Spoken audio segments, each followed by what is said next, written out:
37তম বিসিএসে computer থেকে আসা একটি প্রশ্ন হচ্ছে, কম্পিউটার সিপিইউ এর কোন অংশ গাণিতিক সিদ্ধান্ত গ্রহণের কাজ করে?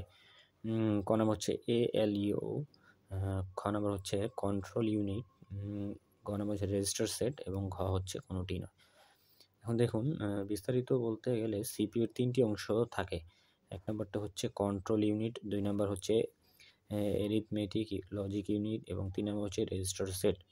এখন কোন অংশটি কী কাজ করে সেটি আমরা বলে দিই। কন্ট্রোল ইউনিট নিয়ন্ত্রণের কাজ করে এবং ALU হচ্ছে গাণিতিক সিদ্ধান্ত গ্রহণের কাজ করে এবং রেজিস্টার তথ্য ধারণ করে। সুতরাং প্রশ্নে যেহেতু বলা হয়েছে কোন অংশটি গাণিতিক সিদ্ধান্ত গ্রহণ করে, সুতরাং ALU অংশটি কী করে? গাণিতিক সিদ্ধান্ত গ্রহণের কাজ করে।